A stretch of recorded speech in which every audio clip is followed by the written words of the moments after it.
Hi there, welcome today, where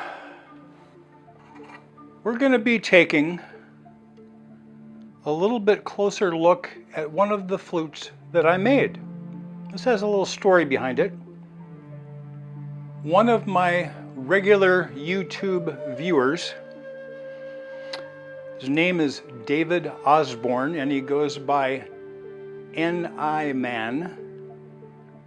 NI, if my understanding is correct, stands for pan flute, and I Peruvian maybe? I'm not sure if that's correct. I apologize if that's wrong. Anyway, he chats with me a little bit in the YouTube comment section below the videos. He has a lot of thoughts on how wood affects the sound of a Native American flute. I agree with a little bit of that. I think most of the sound characteristics from a Native American style flute come from what I'm going to call the voice box area. Exit hole, flue, the block, if it has a chimney or not, the true sound hole. All of those things work together to help determine the voicing of the flute and quite often the sound characteristics, in my humble opinion. Anyway, we were talking about woods, and he thought, he's of the opinion that Parota wood is his personal favorite wood to make Native American style flutes out of. And he sent me a flute, well, two halves of a flute blank set, because I make mine that way, route the two halves, glue them together. My seam is on the sides. As I would say, the vast majority of makers that do two-piece routed designs, that's how most of us do that. Anyway, he sent me flute blanks over a year and a half ago. My outdoor shop was down because of a failure in my router table. The base that holds the router up into the bottom of the top of the table was not holding real well. Anyway, had a semi-catastrophic failure, shut my shop down, and I was able to finally fix that. It took me a while, and most of it was just me not wanting to work on it because I didn't know what I was doing, to be quite honest. So, got it fixed, grabbed the flute blanks, very first pair that I grabbed, and I will probably be selling this flute. It was just slightly longer than this. Looking at the wood, I thought it looked very much like mahogany.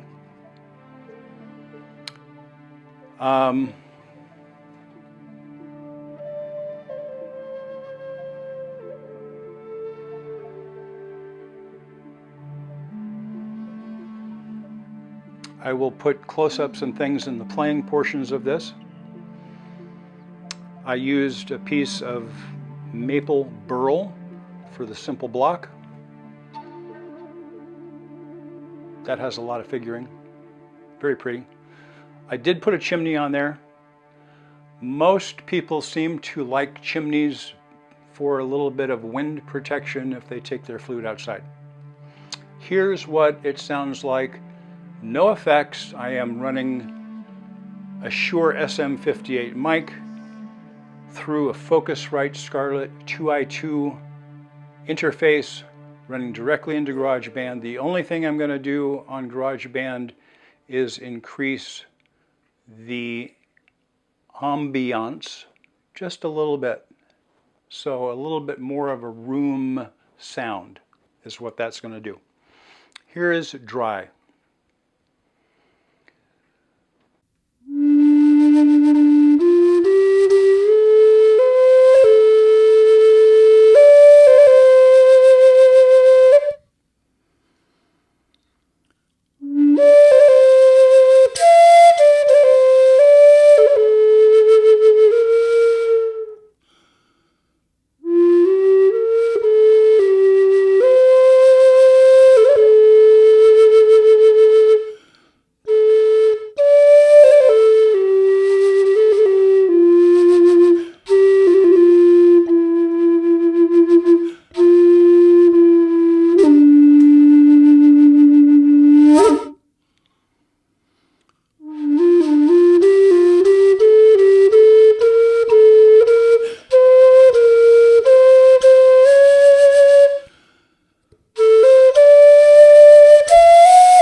One-inch bore, I believe.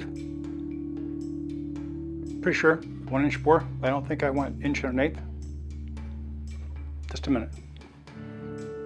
Yes, 1-inch bore. Wall thickness is about 3/16 of an inch. Raised nest. Flue is in the flute body. Everything else just inline finger holes, nothing fancy. This wood,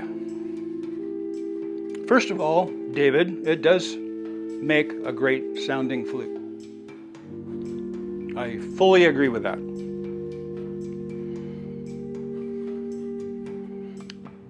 This wood shocked me in how easy it was to work. I use a router, table router, glue the halves together.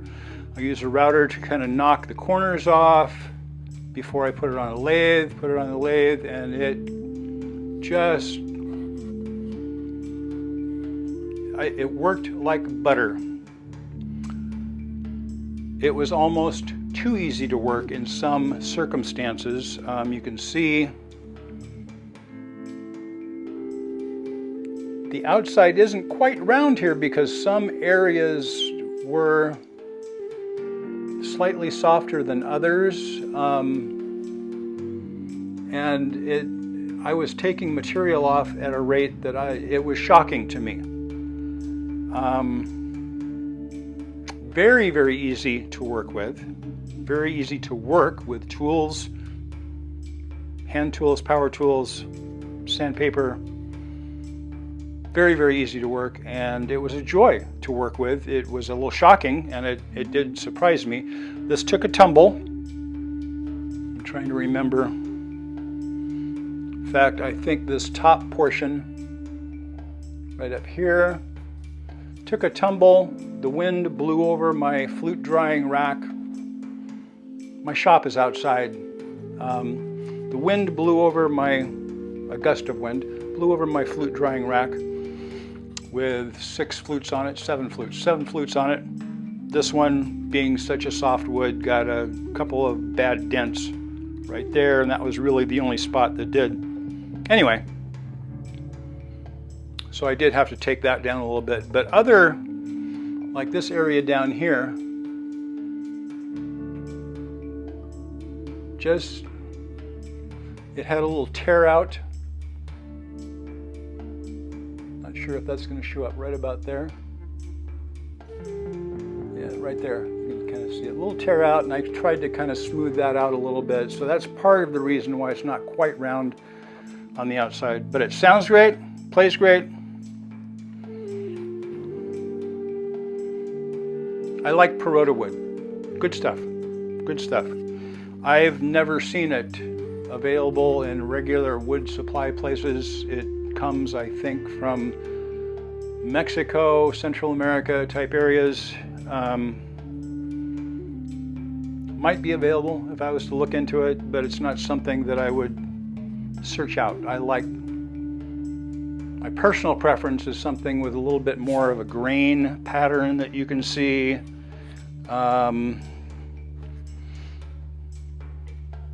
Even this is just a typical cedar. You can kind of see the grain lines in there. I didn't make that flute. Anyway, let's add some reverb and delay now, just to make the sound more like what you would hear on typical recordings.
Pretty cool.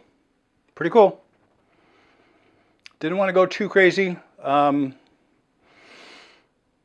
with the true sound hole and everything. It right now it's pretty responsive. It's still fairly mellow. I didn't want to go and make it too chirpy. So that's kind of where I settled on this one. I kind of like that sound.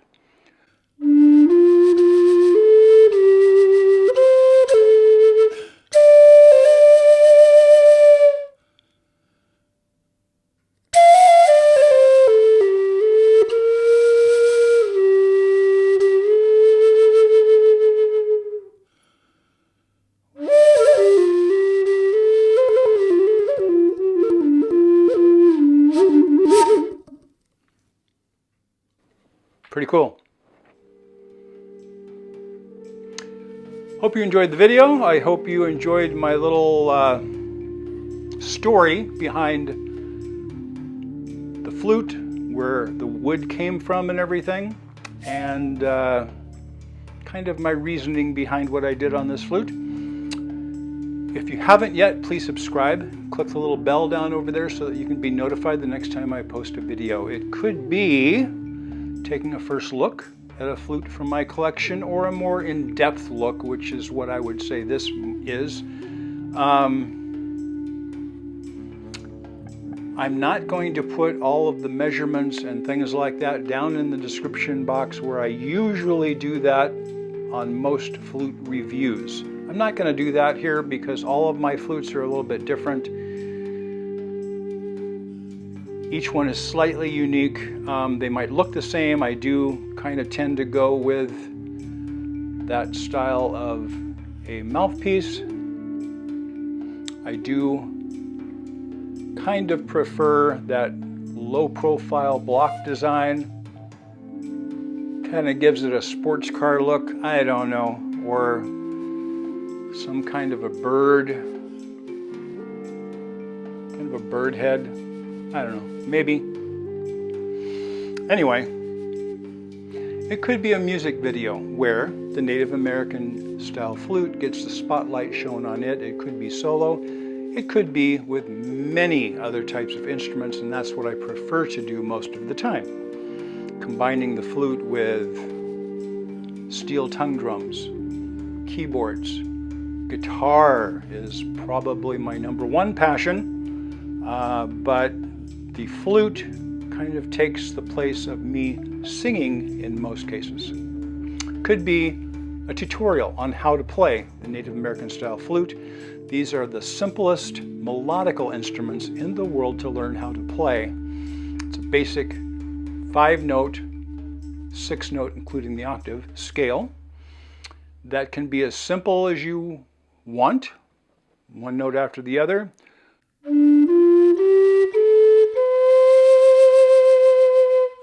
and the octave.